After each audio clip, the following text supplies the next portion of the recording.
مبعوث بصد احترام پہلے سے، در حضور پہ حاضر غلام پہلے سے، اور ابھی تو قبر میں پہنچی نہیں میری میت کہ مدد کو آ گئے خیر الانام پہلے سے۔ عزیزان ملت اسلامیہ، گھبرانے کی کوئی ضرورت نہیں۔ نوجوانوں کے دلوں کی دھڑکن اولاد غوث اعظم سید امین القادری صاحب قبلہ دامت برکاتہم القدسیہ تشریف لا چکے ہیں۔ وقت بہت ہو چکا ہے، ابھی کچھ ہی منٹوں میں عشاء کی اذان ہونے والی ہے، اس لیے یہ پلان بنایا گیا ہے کہ اولاد غوث اعظم کا خطاب انشاءاللہ تعالی عشاء کی نماز کے بعد ہوگا، تو گھبرانے کی کوئی ضرورت نہیں ہے۔ آپ کے سامنے تھوڑی دیر کے لیے اور ایک اولاد غوث اعظم پیش کرنے جا رہا ہوں۔ خلیفہ حضور استاذ العلماء، خلیفہ حضور شیخ الاسلام والمسلمین علامہ و مولانا سید شکیل باپو شیرازی یارلوی دامت برکاتہم القدسیہ، جن کا خطاب سننے کے بعد یقیناً دل جذبہ عقیدت سے لبریز بھی ہو جاتا ہے اور آنکھیں برسنا چاہتی ہیں اور لب اظہار محبت پر مجبور ہو جایا کرتے ہیں۔ ایک ایسے عاشق رسول، آل نبی اور اولاد علی کو آپ کے سامنے پیش کر رہا ہوں۔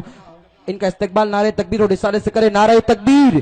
نعرہ رسالت، نعرہ حیدری، مسلک اعلی حضرت علماء اہل سنت، نعرہ تکبیر، نعرہ رسالت، فیضان غوث اعظم۔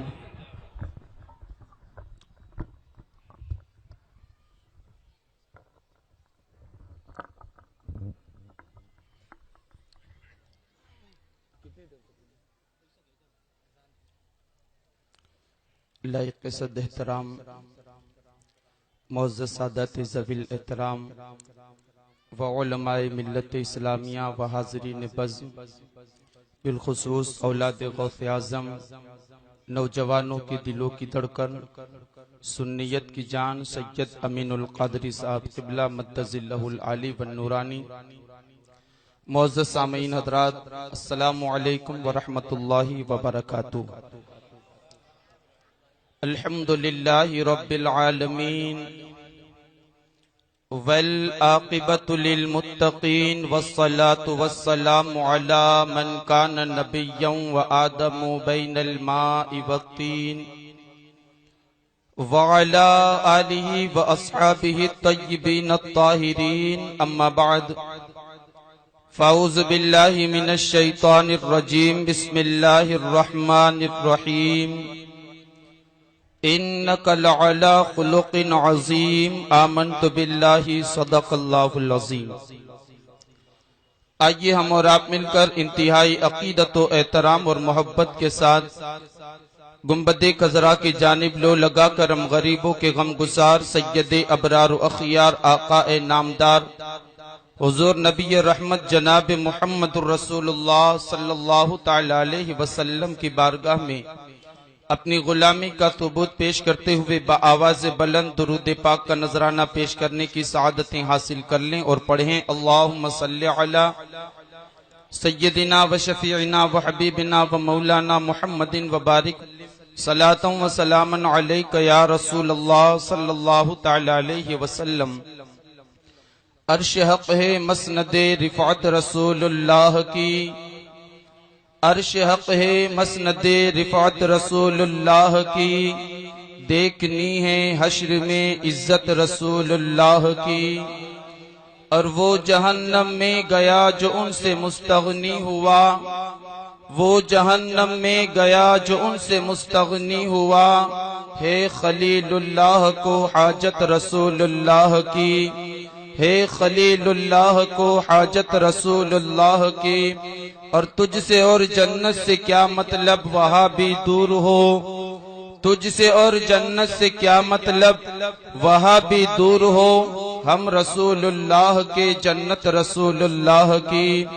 ہم رسول اللہ کے جنت رسول اللہ کی۔ معزز سامعین حضرات، مختصر سے وقت کے اندر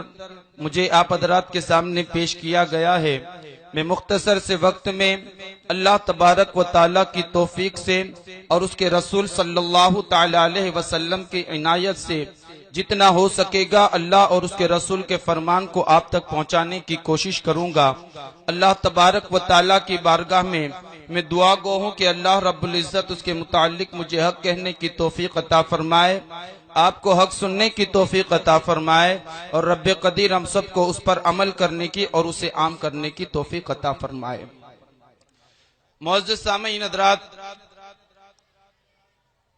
آج کے اس عظیم الشان اجلاس بنام سنی دعوت اسلامی آقا علیہ الصلوۃ والسلام کے اخلاق کے حوالے سے کچھ ضروری باتیں آپ کے گوش گزار کرنے کی سعادت حاصل کروں گا۔ اخلاق یہ عام طور سے بولے جانے والے الفاظ ہیں۔ اگر کوئی بندہ مسکرا کر کے گفتگو کرے تو کہا جاتا ہے کہ بڑا اخلاق مند ہے، جب بھی ملتا ہے تو مسکراتا ہوا ملتا ہے۔ اگر کوئی بندہ کسی بندے کی پریشانیوں کو دور کرنے کی سعی کرتا ہے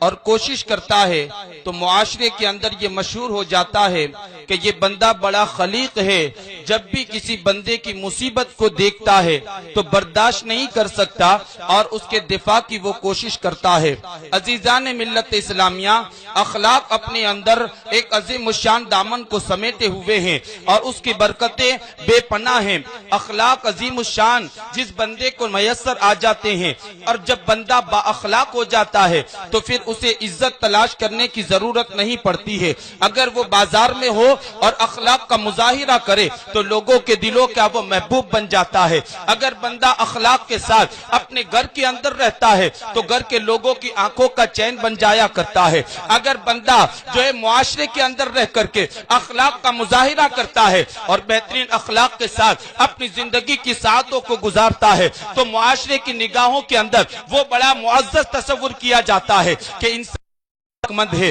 عزیزان ملت اسلامیہ، لیکن آؤ میں آقا علیہ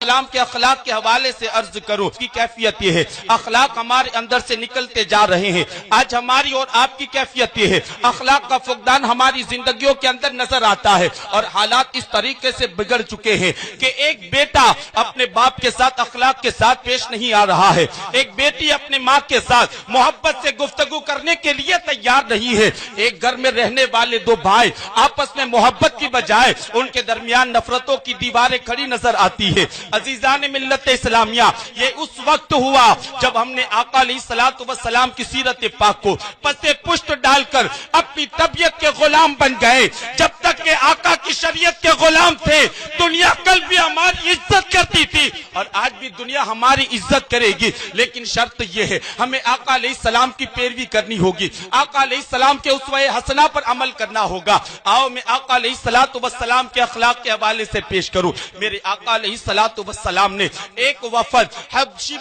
نجاشی بادشاہ کے دربار کے اندر بھیجا ہے۔ جب میرے آقا علیہ الصلوۃ والسلام کے صحابہ کا وہ وفد جب نجاشی بادشاہ کے دربار کے اندر گیا، صحابہ کو اس نے دیکھا، اس نے بڑی تعظیم کی اور بڑی محبتوں کا مظاہرہ کیا اس نے، اور صحابہ کرام کو بڑی محبت کے ساتھ ان کا استقبال کیا۔ لیکن جب وقت گزرتا گیا، پھر نجاشی بادشاہ کا ایک وفد آقا علیہ الصلوۃ والسلام کی بارگاہ کے اندر آتا ہے۔ حدیث پاک میں ہے کہ جب نجاشی بادشاہ کا وفد میرے آقا کی بارگاہ کے اندر آیا تھا، صحابہ کرام ان کی خدمت کے اندر لگ گئے، کوئی ان کو پانی پلا رہا ہے، کوئی ان کے کھانے کا انتظام کر رہا ہے، کوئی ان کے سونے کا انتظام کر رہا ہے۔ الغرض صحابہ کی کیفیت یہ تھی کہ وہ ساری اپنی مصروفیات کو نجاشی بادشاہ کے وفد کے اندر خرچ کر رہے تھے، لیکن اس وقت میرے آقا کی کیفیت بھی یہ تھی کہ صرف صحابہ و نجاشی بادشاہ کے وفد کی خدمت کے اندر نہیں لگے تھے،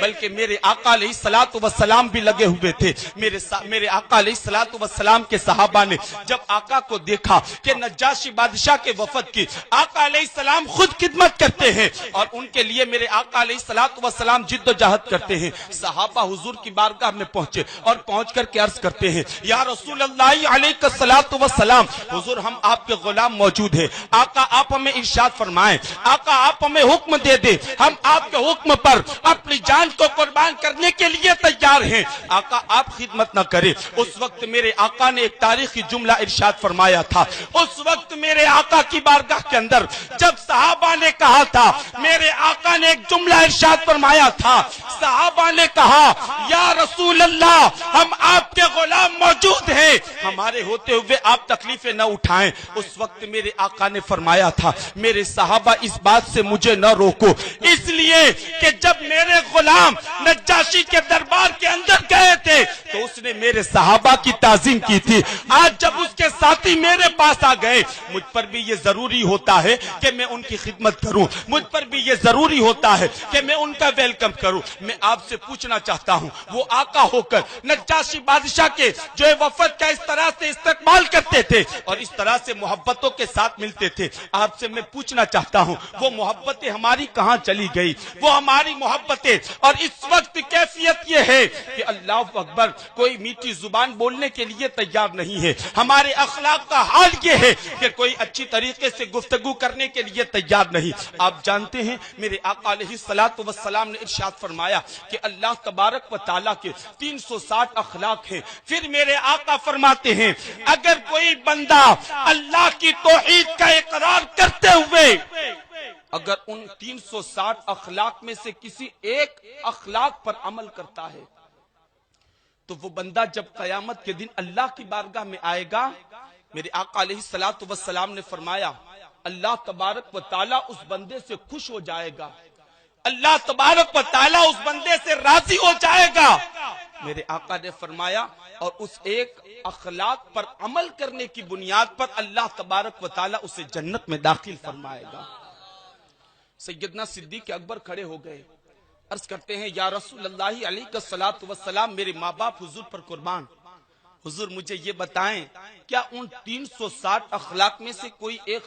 اخلاق میرے اندر بھی ہے؟ ان 360 اخلاق جس کا تذکرہ آقا نے فرمایا ہے، یا رسول اللہ میرے اندر کوئی ایک بھی ہے؟ میرے آقا مسکرائے، ارشاد فرماتے ابو بکر تم ایک کی بات کرتے ہو، اللہ تبارک و تعالیٰ نے 360 کو تمہارے اندر جمع فرما دیا ہے۔ یہ شان سیدنا صدیق اکبر کی ہے، یہ شان سیدنا صدیق اکبر کو اللہ تبارک و تعالیٰ نے عطا فرمائی تھی، اور ہمارا عقیدہ بھی یہی ہے۔ الحمدللہ ہماری طبیعت یہ ہے کہ ہم جہاں مولا کائنات کی شان خوش دلی کے ساتھ بیان کرتے ہیں، وہاں ہم یہ بھی بیان کرتے ہیں کہ خلیفہ بلا فصل سیدنا صدیق اکبر ہے، اور اللہ تبارک و تعالیٰ نے امامت کا تاج سیدنا صدیق اکبر کے اوپر پر سجا دیا تھا۔ ہماری طبیعت تو یہ ہے، ہم یوں نہیں کہتے۔ آج کا حال یہ بن گیا کہ اگر کوئی علی علی کرتا ہے، اگر کوئی مولا علی کا تذکرہ کرتا ہے، لوگ کہتے ہیں یہ تو شیعہ ہو گیا ہے، لوگ کہتے ہیں یہ تو رافضی ہو گیا، اور بعض مقامات پر جانا ہوتا ہے، بعض افراد آ کر کے کہتے ہیں کہ یہاں تو جشن مولا علی لگایا ہے لیکن ساتھ میں جشن صحابہ نہیں منایا ہے۔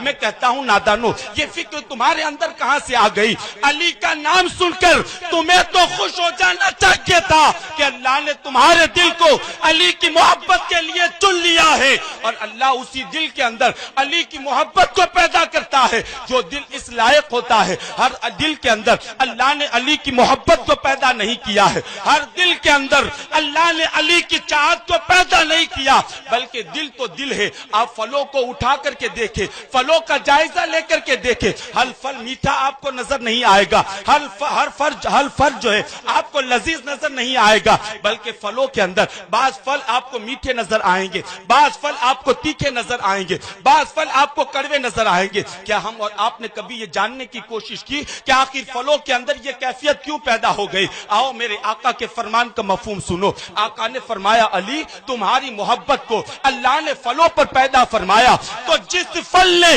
تمہاری محبت کو قبول کر لیا اللہ نے اس کے اندر مٹھاس کو پیدا کر دیا، اور جس پھل نے تمہاری محبت سے انکار کر دیا اللہ نے اس کے اندر کڑواہٹ کو پیدا فرما دیا۔ میں آپ سے پوچھنا چاہتا ہوں اگر پھل علی کی محبت کو قبول نہ کرے تو اللہ اس سے ناراض ہو کر کے اس کے اندر کڑواہٹ کو پیدا کر دیتا ہے، تو جس دل کے اندر علی کی محبت نہیں ہوگی اس انسان کو اللہ جنت میں کیسے داخل کرے گا؟